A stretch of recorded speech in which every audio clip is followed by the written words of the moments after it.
Hi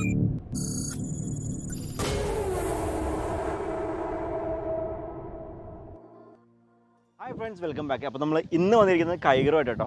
ഇപ്പോൾ compact S U വികളുടെ കാലമാണ്. കാരണം എല്ലാവരും ഹാച്ച് ബാക്കിൽ നിന്ന് ടോൾ ബോയ് കാറുകളിൽ നിന്ന് സെഡാനിൽ നിന്നൊക്കെ വിട്ടിട്ട് മിക്കവരും ഇപ്പോൾ ചൂസ് ചെയ്യുന്നത് എസ് യു വി മോഡൽ കാർസാണ്. ഇപ്പോൾ നമ്മളിപ്പോൾ കോമ്പീറ്റ് ചെയ്യുന്ന വാഹനങ്ങൾ എന്ന് പറയാനാണെങ്കിൽ നിസാൻ്റെ മാഗ്നേറ്റ്, കൈഗർ, അതുപോലെ തന്നെ കോമ്പാക്റ്റ് ഒരു മിനി എസ് യു വി എന്നോ കോമ്പാക്റ്റ് എസ് യു വി എന്നൊക്കെ പറയാൻ പറ്റുന്ന അതിനേക്കാളും താഴെയുള്ള വാഹനമായിട്ട് പറയാൻ പറ്റുന്ന പഞ്ച്. അപ്പോൾ അത്തരത്തിലുള്ള വാഹനങ്ങളൊക്കെ കൂടുതലും ആൾക്കാർ ചൂസ് ചെയ്യുന്നത്. കാരണം ഒരു മുമ്പൊരു സെഡാൻ വാങ്ങിക്കുന്ന പൈസ അല്ലെങ്കിൽ ഒരു ഹാച്ച് ബാഗ് വാങ്ങിക്കുന്ന പൈസയ്ക്ക് നമുക്ക് തീർച്ചയായിട്ടും ഒരു എസ് യു വി, ഒരു മിനി എസ് യു വി, ഒരു compact S U V model വാഹനങ്ങളൊക്കെ പർച്ചേസ് ചെയ്യാൻ പറ്റും. അപ്പോൾ ഈ ഒരു വാഹനം വരുന്നത് 1 ലിറ്റർ എഞ്ചിനിലാണ്. മറ്റു വാഹനങ്ങളൊക്കെ കമ്പയർ ചെയ്യുമ്പോൾ ഇതിനകത്ത് എന്തൊക്കെയാണ് സ്പെഷ്യാലിറ്റി, എന്തൊക്കെയാണ് മെറിറ്റ്സ് ആൻഡ് ഡിമെറിറ്റ്സ് എന്നുള്ളത് കൃത്യമായിട്ട് നമുക്ക് ഈ വീഡിയോയിൽ നോക്കാം. ശരിക്കും പുതിയ വാഹനങ്ങളുടെ റിവ്യൂവിൽ ഇതിൻ്റെ ഡിസൈൻ വൈസിൻ എന്താണ് ഇതിൻ്റെ ക്വാളിറ്റി എന്നുള്ളതിനെ കുറിച്ചിട്ടും ഡിസൈൻ അതുപോലെ തന്നെ വണ്ടിയുടെ ഓരോരോ സ്പെസിഫിക്കേഷനെ കുറിച്ചിട്ടും ഡീറ്റെയിൽ ആയിട്ടുള്ള വീഡിയോ നിങ്ങൾക്ക് ഓൾറെഡി കിട്ടിയിട്ടുണ്ടാവും.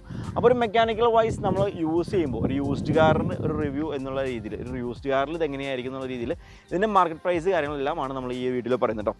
ആക്ച്വലി ഇനീഷ്യൽ ഡിപ്രീസിയേഷൻ എന്നുള്ളൊരു സംഭവം കുറച്ച് കൂടുതലായതുകൊണ്ട് റെനോൻ്റെ വാഹനങ്ങൾക്ക് പൊതുവേ കുറച്ച് കൂടുതലാണ്. പ്രത്യേകിച്ച് ഈ ഒരു വാഹനത്തിന് കുറച്ചും കൂടി കൂടുതലാണെന്ന് തന്നെ പറയാം. ഇത് ശരിക്കും 9-10 മാസം പഴക്കമുള്ള ഒരു വാഹനമാണ്. രജിസ്റ്റർ ചെയ്തിട്ട് 2021 ഓഗസ്റ്റിന് ശേഷം രജിസ്റ്റർ ചെയ്തിട്ടുള്ള ഒരു വാഹനം. ഇപ്പോൾ കറക്റ്റ് 1 വർഷം ആവുന്നേ ഉള്ളൂ. ഈ ഒരു വാഹനം വാങ്ങിയ കസ്റ്റമർ സെയിൽ ചെയ്ത റേറ്റ് എന്നുള്ളത് 6,90,000 7 ലക്ഷം രൂപ ആ റേഞ്ചിലാണ്. അപ്പോൾ ഒരു 1 ഇയറിലേക്ക് വരുന്ന ഡിപ്രീസിയേഷൻ എന്നുള്ളത് ഏകദേശം 2 ലക്ഷം രൂപയുടെ മുകളിലാണ്.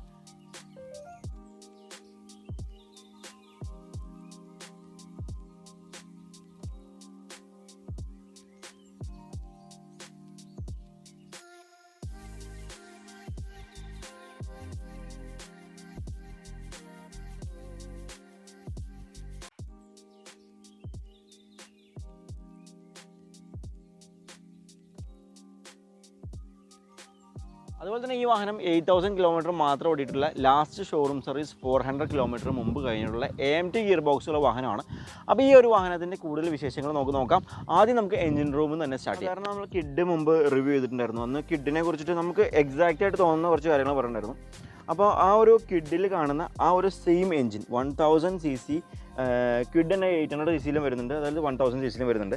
800 cc ക്വിഡ് എന്ന് പറയുമ്പോൾ ഭയങ്കരമായിട്ട് ഓടിക്കാനായിട്ട് ഭയങ്കര ബുദ്ധിമുട്ടാണ്. കാരണം പെർഫോമൻസിലൊക്കെ വളരെ നമുക്ക് ലാഗ് ചെയ്തേ പോകുള്ളൂ. പക്ഷേ അതിനേക്കാളും ബെറ്റർ ആയിട്ടുള്ളൊരു എഞ്ചിനാണ് എന്തുകൊണ്ടും ഈ 1 ലിറ്റർ എഞ്ചിൻ വരുന്നത്. അപ്പോൾ ആ ഒരു കിഡിൽ കാണുന്ന ആ ഒരു സെയിം എഞ്ചിൻ തന്നെയാണ് ഈ ഒരു ഭാഗത്തുള്ളത്. ഇതാണ് എൻ്റെ എയർ ഫിൽറ്റർ ബോക്സ് വരുന്നത്. അത്യാവശ്യം വലിയൊരു എയർ ഫിൽറ്റർ ബോക്സും, അതായത് 3 സിലിണ്ടർ എഞ്ചിൻ, അതായത് 3 സിലിണ്ടറിലേക്കുള്ള ഇൻടേക്ക് കാര്യങ്ങളൊക്കെ ആയിട്ട് 3 സിലിണ്ടർ എഞ്ചിൻ തന്നെയാണ്. ഇപ്പോൾ കിഡിൽ കണ്ട പോലെ തന്നെ നമുക്ക് ആ ടോപ്പ് പോർഷൻ ഫുള്ളായിട്ട് ഫൈബറിൽ മാനുഫാക്ചർ ചെയ്തിരിക്കുന്ന, ബോട്ടം പോർഷൻ ഫുള്ളായിട്ടും ബോട്ടം ആ ഒരു ക്രാങ്ക് കേസിൻ്റെ ഭാഗമൊക്കെ ഫൈബർ പോർഷനിൽ മാനുഫാക്ചർ ചെയ്തിരിക്കുന്ന ഒരു എഞ്ചിനാണ്. അപ്പോൾ ഈ ഒരു എഞ്ചിൻ റൂം എന്നുള്ളത് അത്യാവശ്യം നല്ല സ്പേഷ്യസ് ആയിട്ടുള്ള എഞ്ചിൻ റൂമാണ്. അപ്പോൾ അത്യാവശ്യം ഈ ഒരു എഞ്ചിൻ ചെറിയൊരു എഞ്ചിനാണെങ്കിൽ പോലും ഈ ഒരു എഞ്ചിൻ കഴിഞ്ഞിട്ടുണ്ടെങ്കിൽ അത്യാവശ്യം എല്ലാ ഭാഗവും നമുക്ക് വിസിബിലിറ്റി ഉണ്ട്. മാത്രമല്ല ബോഡി ക്വാളിറ്റി ഈ ഒരു വാഹനത്തിനെ കമ്പയർ ചെയ്യുമ്പോൾ എനിക്ക് തോന്നുന്നു കുറച്ചുകൂടിയും പഞ്ചിൻ്റെ ബോഡി ക്വാളിറ്റി കുറച്ച് ഹെവി ആയിരുന്നു. കാരണം ഇതിൻ്റെ ബോഡി ഉണ്ടല്ലേ, നമുക്ക് എല്ലാ ഭാഗത്തും ഈ മെറ്റൽ പീസ് ഉണ്ടല്ലോ, നമുക്ക് ജസ്റ്റ് ഒരു ഫിംഗർ കൊണ്ട് ഇങ്ങനെ വളയും.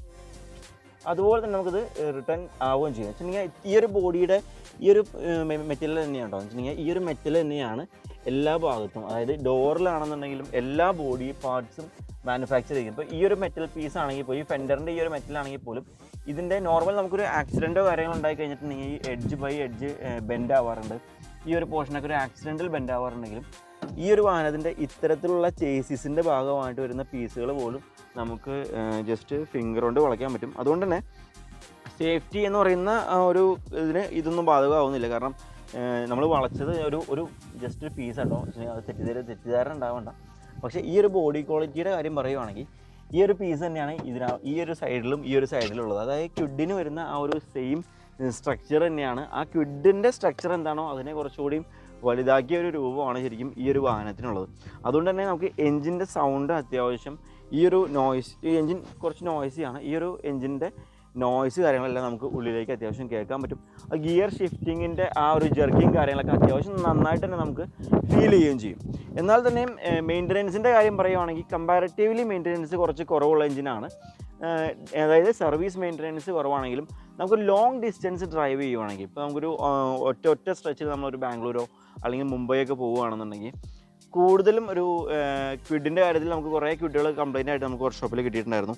അപ്പോൾ അതിനകത്ത് ലോങ് ഡിസ്റ്റൻസ് ഡ്രൈവ് ചെയ്തിട്ടുള്ള 1-2 വണ്ടികൾക്ക് ഓവറായിട്ട് വണ്ടി ഡ്രൈവ് ചെയ്ത് കഴിയുമ്പോൾ ഹീറ്റിംഗ് ഇഷ്യൂസ് ഉള്ള വണ്ടികളോ അല്ലെങ്കിൽ പ്രോപ്പറായിട്ട് കൂളിംഗ് റെഡി ആവാത്ത വണ്ടികളോ ഒരു 1 lakh കിലോമീറ്ററിന് അടുത്ത് ഓടിയ വണ്ടികളൊക്കെയാണെന്നുണ്ടെങ്കിൽ ഈ ഒരു ടോപ്പ് പോർഷനിൽ ഇഗ്നീഷൻ കോയിലിൻ്റെ താഴെയുള്ള സ്പാർക്ക് പ്ലഗുകൾ അതിൻ്റെ ടോപ്പിൽ ആ ഒരു ടോപ്പ് കവറിനകത്ത് ചെറുതായിട്ട് സ്റ്റിക്കി ആയിട്ടുള്ള ഇഷ്യൂസും ചെറിയ രീതിയിൽ അതിൻ്റെ പൊസിഷനിൽ ചേഞ്ച് ആയിട്ടുള്ള ഇഷ്യൂസും അത്തരത്തിലുള്ള ഇഷ്യൂസ് വന്നിട്ടുണ്ടായിരുന്നു. ആ ഒരു സെയിം കാറ്റഗറി എഞ്ചിനാണ് ഇതെന്നുള്ളതുകൊണ്ട് തന്നെ ആ എഞ്ചിൻ്റെ കപ്പാസിറ്റിക്കും ഒരു ലിമിറ്റേഷൻ നമുക്ക് കാണണം. കമ്പാരിറ്റീവ്ലി ബെറ്റർ നമ്മുടെ ടാറ്റയുടെ പഞ്ച് തന്നെയായിരിക്കും ഈ ഒരു വാഹനത്തിൻ്റെ പല ഭാഗങ്ങളും വെച്ച് നോക്കുമ്പോൾ. ശരിക്കും സീരിയസ്ലി ഞാൻ ഈ ഒരു വാഹനം ഒരു സ്റ്റാർട്ടിങ് ഒരു ബിഗിനർക്ക് ഒരു ചെറിയ സെഗ്മെൻറ്റ് കാറിന്ന് അപ്ഗ്രേഡ് ചെയ്ത് വരുന്നൊരു കസ്റ്റമർക്ക് പർച്ചേസ് ചെയ്ത് കഴിഞ്ഞിട്ടുണ്ടെങ്കിൽ അവർക്ക് ഒരിക്കലും ഈ ഇത്തരത്തിലുള്ള issues power drop, jerking, gear ഷിഫ്റ്റിങ്ങിലുള്ള ജർക്കിങ്, അതുപോലെ തന്നെ ഡ്രൈവ് ചെയ്യുമ്പോഴുള്ള ഇഷ്യൂസ് ഒന്നും തന്നെ ഫീൽ ചെയ്യില്ല എന്നുണ്ടെങ്കിലും അത്യാവശ്യം പവർഫുൾ ആയിട്ടുള്ളൊരു വാഹനം യൂസ് ചെയ്ത ആൾക്കാർക്ക് തീർച്ചയായിട്ടും ഈ ഒരു വാഹനം ഓടിക്കുമ്പോൾ കുറച്ച് എടുക്കണ്ടായിരുന്നു എന്നുള്ളൊരു തോന്നലൊക്കെ ചിലപ്പോൾ ഉണ്ടാവാറുണ്ട്.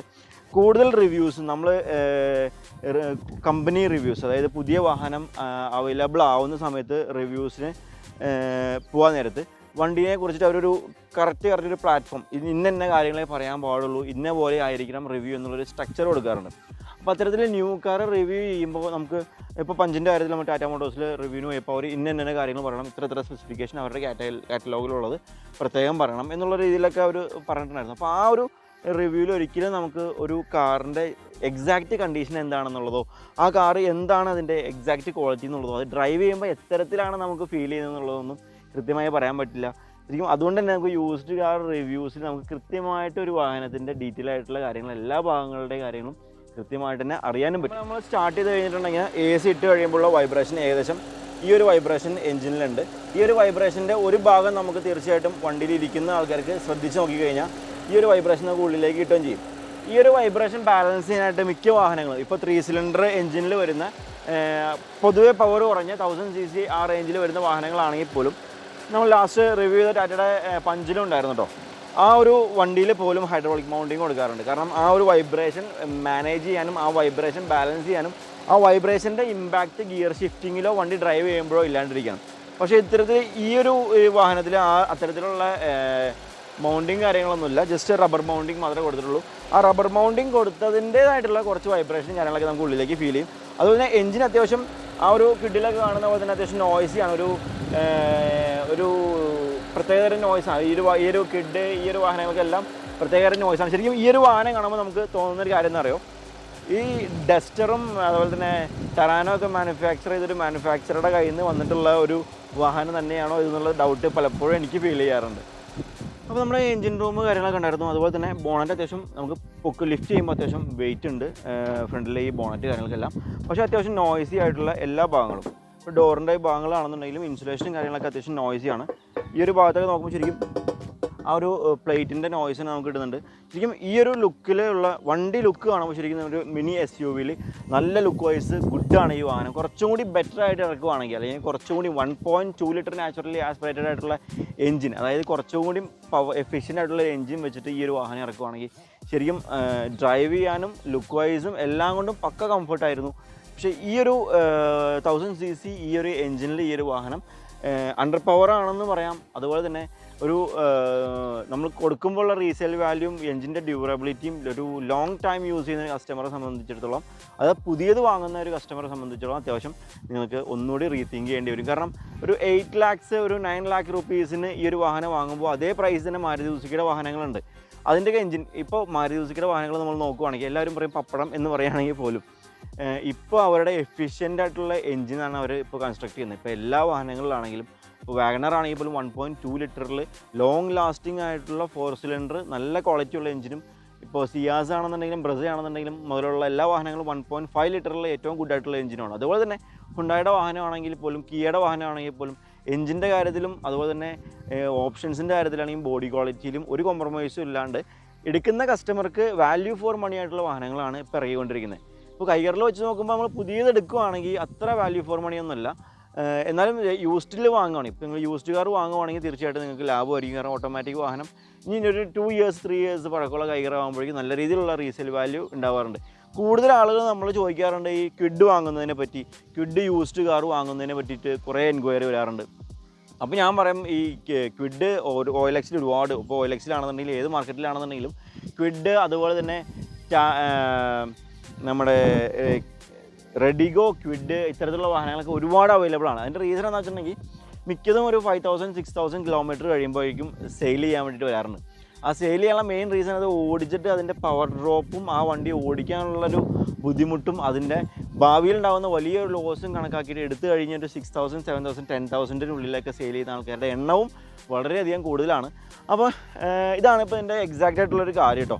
ഇൻറ്റീരിയറിൻ്റെ സ്പേസ് പറയുകയാണെങ്കിൽ അത്യാവശ്യം നല്ല സ്പേഷ്യസ് ആയിട്ടുള്ള ഇൻറ്റീരിയറും അത്രയും നല്ല ബ്യൂട്ടി ആയിട്ടുള്ള ഇൻറ്റീരിയർ അറേഞ്ച്മെൻറ്റ്സും കാര്യങ്ങളൊക്കെയാണ് ചെയ്തിട്ടുള്ളത്. അതായത് ഈ ഒരു ഡിസ്പ്ലേ ആണെങ്കിൽ പോലും AC വെൻറ്റുകളുടെ അറേഞ്ച്മെൻറ്റ്സും അതുപോലെ തന്നെ AC നമ്മൾ ഇട്ട് കഴിയുമ്പോൾ എല്ലാ ഡയറക്ഷനിൽ നിന്നും കൂളിംഗ് ആവാനായിട്ട് ഇവിടെ ഒരു സ്ലോട്ടും കാര്യങ്ങളൊക്കെ കൊടുത്തിട്ടുണ്ട്. മാത്രമല്ല അത്യാവശ്യം നല്ല സ്റ്റൈലിഷ് ആയിട്ടുള്ളൊരു SUV-ൽ ഇരിക്കുന്ന അതേ ഫീലിലുള്ള ഒരു ലുക്ക് തന്നെയാണ് ഇൻറ്റീരിയർ എന്നുള്ളത്. അതിൽ സ്റ്റിയറിംഗ് വീൽസ് ആണെങ്കിൽ പോലും അതുപോലെ തന്നെ എടുത്തു പറയേണ്ട കാര്യമാണ്. നമുക്കൊരു ഓഫ് റോഡ് ആണെങ്കിലും ഗട്ടർ റോഡിൽ ട്രാവൽ ചെയ്യുകയാണെങ്കിൽ പോലും റെനോൻ്റെ സസ്പെൻഷൻ്റെ ഒരു സസ്പെൻഷൻ ക്വാളിറ്റി അടിപൊളിയാണ്. കാരണം നല്ല സ്മൂത്തായിട്ടുള്ള ഒട്ടും ജർക്കിങ് കാര്യങ്ങൾ അറിയാത്ത ആ ഒരു സസ്പെൻഷൻ ക്വാളിറ്റിയും ഈ ഒരു വാഹനത്തിന് കൊടുത്തിട്ടുണ്ട്. അതുപോലെ RXT ആയതുകൊണ്ട് തന്നെ മീറ്ററിൽ കുറേ വ്യത്യാസങ്ങളുണ്ട്. ഫുൾ ഓപ്ഷൻ വരുമ്പോഴേക്കും മീറ്ററിൽ ഒരുപാട് ചേഞ്ചസ് വരുന്നുണ്ട്. സ്റ്റിയറിംഗ് ആണെന്നുണ്ടെങ്കിൽ ക്യൂട്ടായിട്ടുള്ളൊരു സ്റ്റിയറിംഗ് ആണ്, നല്ല കൺട്രോളിങ് കിട്ടുന്ന നല്ലൊരു സ്റ്റിയറിംഗ് ക്വാളിറ്റി തന്നെയാണ് ഈ വണ്ടിക്ക് കൊടുത്തിരിക്കുന്നത്. കൂടുതൽ നമ്മൾ ഈ വൈബ്രേഷൻ കാര്യം പറയുമ്പോൾ എഞ്ചിൻ മൗണ്ടിങ് കംപ്ലൈൻ്റ് ആയിരിക്കും, അല്ലെങ്കിൽ വേറെ എന്തെങ്കിലും ഇഷ്യൂസ് ഉണ്ടായിരിക്കും. പക്ഷേ ഇത് ഈ വാഹനത്തിൽ ഓൾറെഡി ഉള്ളതാണ്. കാരണം നമ്മൾ ടെസ്റ്റ് ഡ്രൈവ് ചെയ്യുന്ന സമയത്ത്, വണ്ടി ഇറങ്ങിയ സമയത്ത് പുതിയ വണ്ടി നമ്മൾ ടെസ്റ്റ് ഡ്രൈവ് ചെയ്ത് നോക്കിയായിരുന്നു. അപ്പോഴും ഉള്ള ഒരു ഈ ഒരു ജർക്കിങ് കാര്യങ്ങൾ, ഈ ഒരു ടോട്ടലി ഉള്ളൊരു ചെറിയ വൈബ്രേഷൻ നമുക്ക് ഫീൽ ചെയ്തിട്ടായിരുന്നു. അപ്പോൾ നമുക്ക് വണ്ടി ഓടിച്ച് നോക്കാം. അതുപോലെ തന്നെ ഗിയർ നമ്മൾ ഡ്രൈവ് ചെയ്തുകൊണ്ടിരിക്കുന്ന സമയത്താണെങ്കിൽ പോലും ഗിയർ ഷിഫ്റ്റിങ്, അപ്പോൾ ഒരു 5th, 4th, 2nd, 3rd, 2nd ആ ഒരു ഗിയറിലേക്കുള്ള ഷിഫ്റ്റിംഗ് അല്ലാണ്ട് ഫസ്റ്റ് ഗിയറിലേക്ക് സഡനായിട്ട് നമ്മൾ നിർത്തി കഴിഞ്ഞിട്ട് ഒരു ചെറിയൊരു ഹില്ലോ കാര്യങ്ങളോ അത്യാവശ്യം ചെറിയൊരു കയറ്റമുള്ള ഭാഗത്തൊക്കെ നിർത്തി കഴിഞ്ഞ് ഫസ്റ്റ് ഗിയറിൽ നിന്ന് ഓട്ടോമാറ്റിക്കായിട്ട് ഷിഫ്റ്റ് ആയി കഴിഞ്ഞ് നമ്മളെടുത്ത് മൂവ് ചെയ്ത് വരുന്നവരുള്ളൊരു വണ്ടിക്ക് ചെറിയൊരു ജർക്കിങ്, അത് 2-3 ഗിയർ ഉപയോഗിച്ചപ്പോഴും അതിനകത്ത് എല്ലാത്തിനും സെയിം തന്നെയായിരുന്നു. അപ്പോൾ ആ ഒരു ചെറിയ രീതിയിലുള്ള ജർക്കിങ്, അപ്പോൾ ഇത്തരത്തിലുള്ള കാര്യങ്ങളൊക്കെ പറയുമ്പോൾ അത്യാവശ്യം പവർഫുള്ളായിട്ടുള്ളൊരു വാഹനം നിങ്ങൾ ഉപയോഗിച്ച് നോക്കിയിട്ട്, കൂടുതലും നിങ്ങൾ AMT ആണെങ്കിൽ പോലും അത്യാവശ്യം പവറുള്ളൊരു വാഹനം മറ്റ് ബ്രാൻഡിൻ്റെ കുറച്ച് 1-2 ദിവസം യൂസ് ചെയ്ത് നോക്കിയതിന് ശേഷം നിങ്ങൾക്ക് കൈകർ യൂസ് ചെയ്ത് നോക്കുകയാണെങ്കിൽ തീർച്ചയായിട്ടും നമ്മൾ ഈ പറയുന്ന എക്സാക്റ്റ് ആയിട്ടുള്ള കാര്യങ്ങൾ നിങ്ങൾക്ക് ഫീൽ ചെയ്യും. അപ്പോൾ ആദ്യം ഫസ്റ്റ് ടൈം നിങ്ങൾ കൈകർ യൂസ് ചെയ്ത് നോക്കി കഴിഞ്ഞാൽ നിങ്ങൾക്ക് ചിലപ്പോൾ ഇത്രയും ഇഷ്യൂസ് ഒന്നും ഫീൽ ചെയ്യണമെന്നില്ല. അപ്പോൾ ഇതാണ് ഡ്രൈവിലുള്ള കാര്യങ്ങൾ. ബാക്കി ഇതൊക്കെ ഒഴിച്ച് നിർത്തി കഴിഞ്ഞാൽ ഈ ഒരു AMT ഗിയർ ബോക്സ് ആണ്, ഇത് അത്യാവശ്യം ലാഗിങ് ഉണ്ടാവും, അത്യാവശ്യം ചെറിയ ജർക്കിങ് ഉണ്ടാവും. ഇത് ഒഴിച്ച് നിർത്തി കഴിഞ്ഞാൽ വണ്ടി ഒരു 40 കിലോമീറ്റർ സ്പീഡിന് എബോവ് ആയി കഴിഞ്ഞിട്ടുണ്ടെങ്കിൽ പിന്നെയുള്ള ഡ്രൈവ് എന്നുള്ളത് വളരെ സ്മൂത്താണ്. അതുപോലെ തന്നെ ഗിയർ ഷിഫ്റ്റിങ്ങും വണ്ടിയുടെ പെർഫോമൻസും ഒരു 40 to 90 വരെയുള്ള പെർഫോമൻസ് അടിപൊളിയാണ്. മാത്രമല്ല സസ്പെൻഷൻ്റെ ആ ഒരു ക്വാളിറ്റി, സസ്പെൻഷൻ്റെ ആ ഒരു പെർഫെക്ഷൻ കാരണം തന്നെ നമുക്ക് അത്യാവശ്യം നല്ല സ്പീഡിൽ ഡ്രൈവ് ചെയ്ത് പോകുമ്പോൾ പോലും ഗട്ടർ ആണെങ്കിൽ പോലും നമുക്ക് അത്ര സ്മൂത്തായിട്ട് ചാടി കൊണ്ട് പോകാം. അപ്പോൾ ഈ ഒരു കാര്യങ്ങളിലൊക്കെ ഈ വണ്ടി ബെറ്റർ തന്നെയാണ്. മാത്രമല്ല റോഡ് പ്രസൻസും വണ്ടിയുടെ സ്റ്റൈലിഷ് ആയിട്ടുള്ള ലുക്കും മറ്റ് ബ്രാൻഡുകളുടെ വാഹനങ്ങളെ അപേക്ഷിച്ച് നോക്കുമ്പോൾ നല്ല രീതിയിലുള്ളൊരു ലുക്ക് വൈസ് വണ്ടി ഗുഡാണ് കാണാനായിട്ട്. നമ്മളിപ്പോൾ അത്യാവശ്യം നല്ല ഗട്ടറുള്ളൊരു ഏരിയയാണ് ചാടി പാസ് ചെയ്ത് വന്നത്. അപ്പോൾ ആ രീതിയിലുള്ള പെർഫോമൻസ് കാര്യങ്ങളെല്ലാം വണ്ടി ബെറ്റർ തന്നെയാണ്. പിന്നെ ഈ ഒരു AMT ഗിയർ ബോക്സ് അല്ലാണ്ട് ഈ ഒരു വാഹനത്തിൻ്റെ മാനുവൽ ഗിയർ ബോക്സാണ് നമ്മൾ ഉപയോഗിക്കുന്നതെന്നുണ്ടെങ്കിൽ ഇത്തരത്തിലുള്ള ഇഷ്യൂസൊക്കെ ഫീൽ ചെയ്യുന്നത് വളരെയധികം കുറവായിരിക്കും. മാത്രമല്ല ഇപ്പോൾ നിസാൻ്റെ മാഗ്നൈറ്റിനാണെന്നുണ്ടെങ്കിൽ ഈ സെയിം എഞ്ചിനാണ് വരുന്നതെന്നുണ്ടെങ്കിലും AMT ഗിയർ ബോക്സ് അല്ല വരുന്നത്, CVT ഗിയർ ബോക്സ് വരുന്നത്. അപ്പോൾ ഈ ഗിയറിലുണ്ടാകുന്ന ഓരോരോ സ്റ്റെപ്പ് ബൈ സ്റ്റെപ്പായിട്ട് ഗിയർ ഷിഫ്റ്റ് ചെയ്യുന്ന നമുക്ക് ഫീൽ ചെയ്യുന്ന ആ ഒരു ഫീലിങ്ങും അതുപോലെ തന്നെ ഗിയറിലുണ്ടാകുന്ന ലാഗിങ് കാര്യങ്ങളൊന്നുമില്ല. ഇതിനേക്കാളും കുറച്ചും കൂടി സ്മൂത്ത് ആയിട്ടുള്ളൊരു മൂവ്മെൻറ്റ് നമുക്ക് CVT ഗിയർ ബോക്സിൽ കിട്ടുന്നുണ്ട്. അപ്പോൾ ഈ ഒരു എഞ്ചിൻ്റെ പെർഫോമൻസ് വൈസ് ഉണ്ടാകുന്ന ഡീമെറിറ്റ്സ് എല്ലാം തന്നെ നമുക്ക് കുറച്ചുകൂടി ഫീൽ ചെയ്യുന്നത് കുറവായിരിക്കുകയും ചെയ്യും. ഗിയറിലെ സീറ്റിങ് കാര്യങ്ങളൊക്കെ പറയുകയാണെങ്കിലോ ശരിക്കും നമുക്ക് ഇരിക്കുന്ന സീറ്റിംഗ് പൊസിഷനും അതുപോലെ തന്നെ ഈ കോ ഡ്രൈവർ എന്നുള്ളത് ശരിക്കും ഒരു പാർട്ടീഷൻ കാര്യം വരുന്നുണ്ട്. അതുള്ള ഈ ഹാൻഡ് റെസ്റ്റ്, അതുവശം സ്റ്റോറേജ് സ്പേസ്, കാര്യമായിട്ടുള്ള സ്റ്റോറേജ് സ്പേസ് എല്ലാ ഭാഗത്തും നമുക്ക് കാണാൻ പറ്റും. ഈ ഒരു സെൻറ്ററിലാണെന്നുണ്ടെങ്കിലും നമുക്ക് ഫോൺ ഹോൾഡ് ചെയ്യാനുള്ളൊരു സ്പേസ് ആണെന്നുണ്ടെങ്കിലും നമുക്ക് എല്ലാത്തിനുള്ള സ്റ്റോറേജ് സ്പേസും അത്യാവശ്യം നല്ല രീതിയിലുണ്ട്. അതുപോലെ തന്നെ ഡാഷ്ബോർഡ് ആണെന്നുണ്ടെങ്കിലും ഒരു എക്സ്ട്രാ ഒരു ബോക്സ് ആണെന്നുണ്ടെങ്കിലും ആ ഡാഷ്ബോർഡിൽ 2 സ്റ്റോറേജ് എക്സ്ട്രാ കൊടുത്തിട്ടുണ്ട്. അതുപോലെ തന്നെ ഡോർ പാഡ്സിലാണെന്നുണ്ടെങ്കിലും കാര്യമായിട്ടുള്ള സ്റ്റോറേജ് സ്പേസും അത്യാവശ്യം നല്ല ക്വാളിറ്റി ഉള്ള ഒരു മ്യൂസിക് സിസ്റ്റവും സ്പീക്കേഴ്സുമാണ് ഈ വാഹനത്തിനുള്ളത്. മാത്രമല്ല ഹൈറ്റ് വൈസ് ആണെന്നുണ്ടെങ്കിലും നമുക്ക് ഇരിക്കാനുള്ള സ്പേസ് ആണെന്നുണ്ടെങ്കിലും അത്യാവശ്യം ഹൈറ്റും വെയിറ്റുള്ള ഒരാൾക്ക് പോലും സിമ്പിളായിട്ട് സിറ്റ് ചെയ്ത് ഓടിക്കാൻ പറ്റും.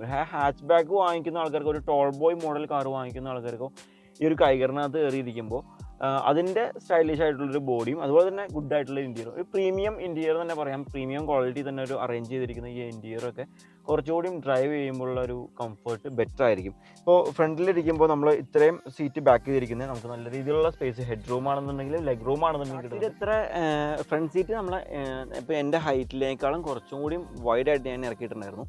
അപ്പോൾ ഫ്രണ്ടിലിരുന്ന് യാത്ര ചെയ്യുമ്പോഴുള്ള ആ ഒരു കംഫർട്ടിനെ പോലെ തന്നെ ബാക്ക് സൈഡിലിരുന്ന് യാത്ര ചെയ്യുമ്പോഴും അത്രയും തന്നെ സ്പേസ് നമുക്ക് കിട്ടുന്നുണ്ട്.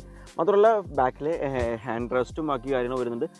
മാത്രമല്ല ഈ ബാക്ക് സീറ്റിൽ, ഈ 2 സീറ്റിൽ 4 എയർ ബാഗ്സ്, അതായത് front 2 driver co driver air ബാഗ്സും അതുപോലെ സീറ്റ് തന്നെ സേഫ്റ്റിയുടെ ഭാഗമായിട്ട് സീറ്റിൽ 2 എയർ ബാഗ്സും വരുന്നുണ്ട്. RXT മോഡലിൽ തന്നെ ബാക്കിലേക്കുള്ള റിയറിലേക്കുള്ള AC വെൻറ്റും, മാത്രമല്ല റിയർ സീറ്റിലുള്ള സിറ്റിംഗ് പൊസിഷൻ നല്ല കംഫർട്ടാണ്. 3 യാത്രക്കാർക്ക് ഈ ഹാൻഡ് റെസ്റ്റ് ഒഴിവാക്കുകയാണെങ്കിൽ 3 യാത്രക്കാർക്ക് കംഫർട്ടായിട്ടിരുന്ന് യാത്ര ചെയ്യാം. അതുപോലെ തന്നെ ഈ ഒരു ഹാൻഡ് റെസ്റ്റ് യൂസ് ചെയ്യുകയാണെങ്കിൽ 2 ആൾക്കാർക്ക് നല്ല കംഫർട്ടിൽ നിന്ന് യാത്ര ചെയ്യാൻ. മാത്രമല്ല ഈ സെൻട്രൽ ചാനലിൻ്റെ പൊസിഷൻ ഫ്ലാറ്റ് ആക്കി കൊടുത്തിരിക്കുന്നതുകൊണ്ട് തന്നെ 3 ആൾക്ക് ഇരുന്ന് യാത്ര ചെയ്താലും അത്യാവശ്യം 4 ആൾക്ക് കയറേണ്ടി വന്നാൽ പോലും കുറവോ അല്ലെങ്കിൽ ഒരു തിരക്ക് കൂടുതലായിട്ടോ ഈ വാഹനത്തിൽ ഫീൽ ചെയ്യില്ല.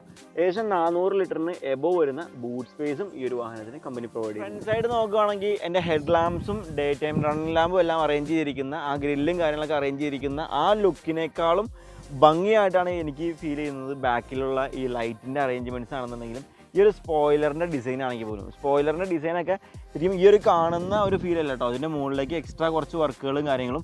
അതുപോലെ തന്നെ ബാക്കിൽ നിന്ന് കാണുമ്പോൾ നല്ല ഒരു രസകരമായിട്ടുള്ളൊരു ബാക്ക് ഡിസൈനാണ് ഈ ഒരു വാഹനത്തിനുള്ളത്. മാത്രമല്ല ഈ ഒരു ലാമ്പും ബാക്ക് വൈപ്പറും മാത്രമല്ല ക്യാമറ കാര്യങ്ങളെല്ലാം ഈ ലോഗോയുടെ ഉള്ളിലാണ് അഡ്ജസ്റ്റ് ചെയ്തിരിക്കുന്നത്. റിവേഴ്സിലേക്കുള്ള വിസിബിലിറ്റിയും കാര്യങ്ങളൊക്കെ പെർഫെക്റ്റ് ആണ്.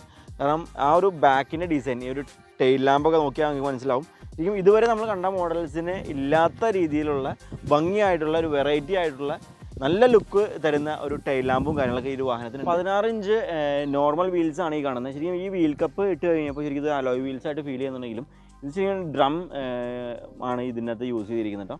ഒരു സ്റ്റീൽ ഡ്രം ആണ് ഈ യൂസ് ചെയ്തിരിക്കുന്നത്. 16 ഇഞ്ച് വീൽസാണ് ഈ വാഹനത്തിന് കൊടുത്തിരിക്കുന്നത്. മാത്രമല്ല 195 വിഡ്ത്തും അതുപോലെ തന്നെ 60 ഇഞ്ച് ഹൈറ്റും വരുന്ന 16 ഇഞ്ച് അലോയ് അല്ലെങ്കിൽ 16 ഇഞ്ച് ഡ്രം യൂസ് ചെയ്തിട്ടുള്ള ഒരു വീലാണ് ഈ വാഹനത്തിന് കൊടുത്തിരിക്കുന്നത്.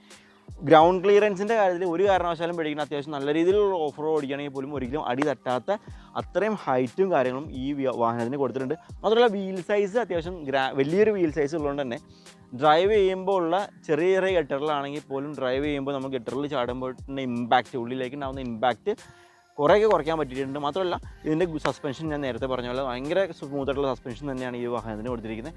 ആ ഒരു സസ്പെൻഷൻ്റെ ക്വാളിറ്റി കൊണ്ട് തന്നെ ഒരിക്കലും ചെറിയ ഗട്ടറിലാണെങ്കിൽ പോലും നമുക്ക് ഒരുപാട് ജർക്കിങ്ങോ കാര്യങ്ങളൊന്നും സസ്പെൻഷൻ വൈസ് ഉള്ളിലേക്ക് നമുക്ക് കിട്ടുന്നത് വളരെ കുറവായിരിക്കും. അപ്പോൾ ഇത്തരത്തിലുള്ള ചെറിയ ചെറിയ കാര്യങ്ങളൊക്കെ ഒഴിവാക്കി കഴിഞ്ഞാൽ ടോട്ടലി നമ്മൾ വാഹനം നോക്കുമ്പോൾ ഒരു ബീസ്റ്റ് ലുക്കിലുള്ള ഒരു ന്യൂ ജനറേഷൻ കോമ്പാക്റ്റ് SUV എന്ന് തന്നെ നമുക്ക് പറയാൻ പറ്റുന്ന ഒരു വാഹനം തന്നെയാണ് ഈ കൈഗർ എന്നുള്ള വാഹനം. അപ്പോൾ വീഡിയോ എല്ലാവർക്കും ഇഷ്ടമായി വിചാരിക്കുന്നു. മറ്റൊരു വീഡിയോയുമായി കാണുന്നവരെ ബൈ.